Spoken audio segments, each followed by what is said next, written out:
State and not at his Calabasas home during that raid today. The FBI says they're investigating allegations of criminal acts. Today, YouTube star Jake Paul is making headlines after an FBI raid at his home in Calabasas. Sky 5 was over the scene Wednesday morning as federal agents entered Paul's home in a gated community off Mulholland Highway. 24 feds, some in tactical gear, could be seen carrying evidence from the property, including several firearms. After the search, a SWAT team was seen leaving in a procession of law enforcement vehicles. So this is it. The moment skeptics have been predicting for years. And somehow, it's even bigger than anyone expected. This is the reckoning, the exposure everyone knew was coming sooner or later. What nobody could have imagined was the sheer scale of it once everything started collapsing. In the days following Jake Paul's brutal knockout loss to Anthony Joshua on December 19, 2025, something unprecedented unfolded. Federal agencies didn't hesitate. They moved fast. Arrests, FBI raids.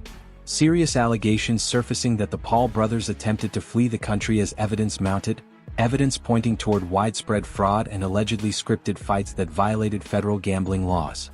Let that sink in. What began as online conspiracy theories, Reddit threads, viral TikTok breakdowns, whispers most people laughed off, escalated into a full federal investigation with real legal consequences. And as more details continue to emerge, one thing is becoming impossible to deny.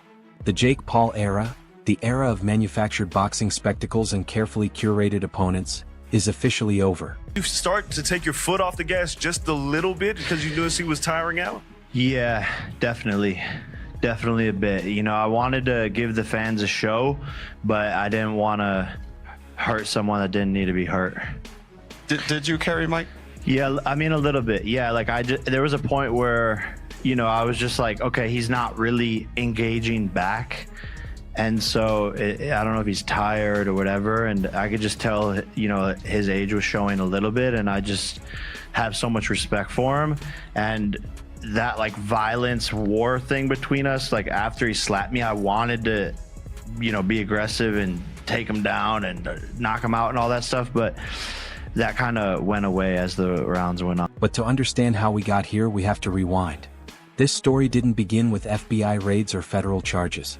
It started years earlier when skepticism was still just background noise. Casual conversations, online whispers, fans noticing small details that didn't sit right. 5 years ago, suggesting Jake Paul's fights were scripted would get you labeled a conspiracy theorist and laughed out of the room. 6 months ago, that same idea had turned into a growing movement, people connecting dots and spotting patterns that were harder to ignore. Today, those voices feel vindicated. The accusations didn't explode overnight. They started subtly. Opponents who seemed unusually cooperative. Referee interventions that made no tactical sense. Late fight sequences that looked choreographed rather than spontaneous.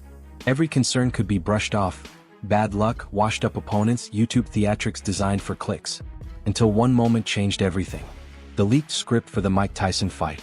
From that point on, deniability vanished. Paul versus Mike Tyson was 100% scripted. Mike Tyson repeatedly bit his boxing gloves throughout the fight. When fights are scripted, fighters do weird gestures to signal that they're hurt. It's very possible Mike Tyson was biting on his glove to tell Jake Paul to calm down. Now, if that's not enough proof that this fight was scripted, in the middle of the fight, Mike Tyson is literally talking to Jake Paul while they are... Then came Anthony Joshua. And this is where things stopped being theoretical. This wasn't a faded MMA fighter or a carefully selected novelty opponent. This was a former two-time heavyweight champion, an Olympic gold medalist, a boxer with wins over legends like Vladimir Klitschko, a legitimate world-class professional stepping into the ring with someone who had been playing the role of a boxer. Joshua wasn't past his prime, and he wasn't there for a gimmick payday. The betting markets reflected that reality. Hundreds of millions of dollars were wagered worldwide. And that's exactly why scripting allegations crossed a critical line. Once gambling money is involved, once sportsbooks are accepting bets on outcomes that may be predetermined, it stops being internet drama. It becomes federal fraud, wire fraud, criminal territory. Territory the FBI absolutely cares about. That's definitely a crazy fight because of the weight difference.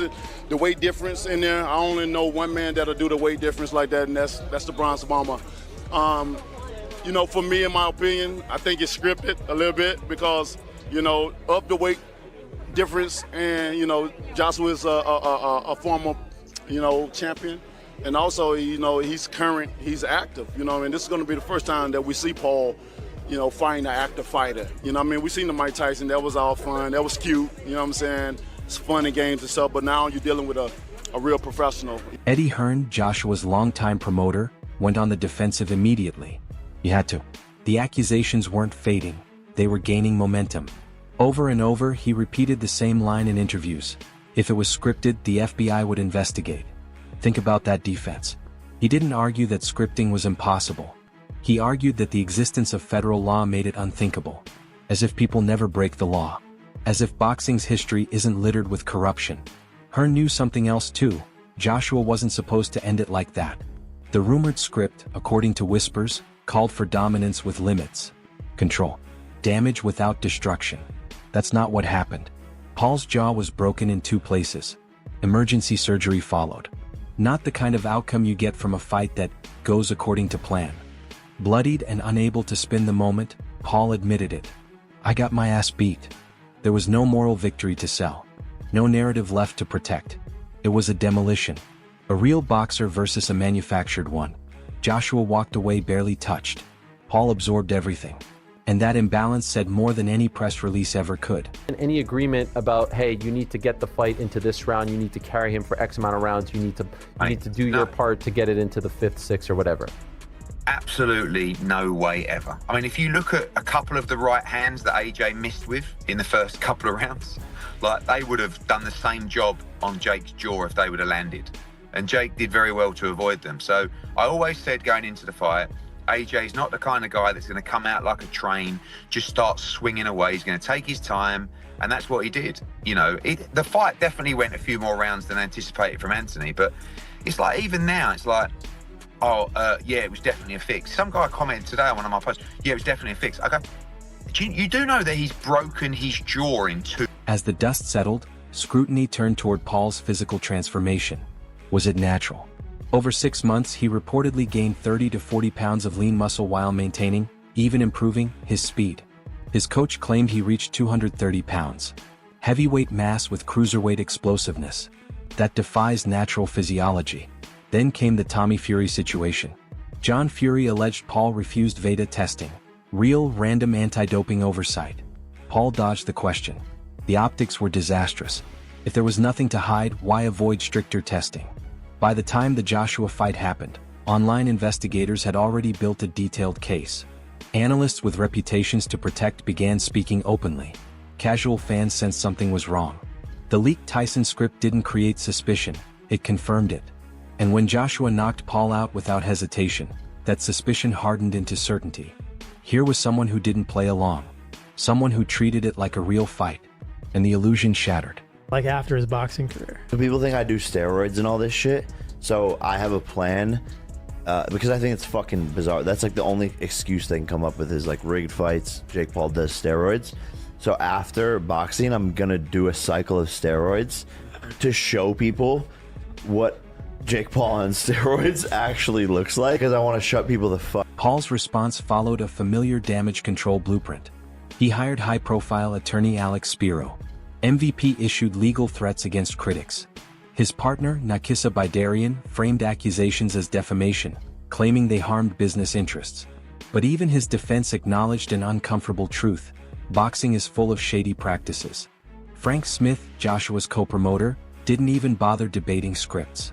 He dismissed the spectacle outright. Fighting Mike Tyson at 60, he said, isn't the same as fighting Anthony Joshua. Translation, everyone knew what this was. The payday was just too big to refuse. Never once in Jake Paul's career been any talk of that sort, of anything to do with the fight being anything but a real fight that has exactly the same situation as any professional fight.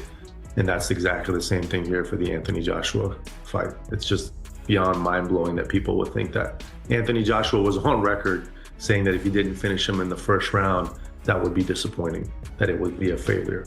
The narrative changed as we got closer to fight night and obviously post-fight, and I understand why, but they were pretty adamant it would take max 2 rounds to knock out Jake Paul. Within 2 weeks of the knockout, federal agents raided Jake Paul's Calabasas mansion. Multiple outlets confirmed the search warrant. Aerial footage showed unmarked vehicles and agents flooding the property. Witnesses described Logan Paul as visibly shaken. The FBI's statement was intentionally vague, criminal acts involving a public figure. But the timing said everything. The raid came amid reports that the Paul brothers attempted to leave the country before charges could be filed. After years of doubt, leaked evidence, suspicious patterns, and one decisive knockout, the public was ready to believe it. The house of cards had finally collapsed. And the biggest fraud scandal in modern boxing history may have just begun.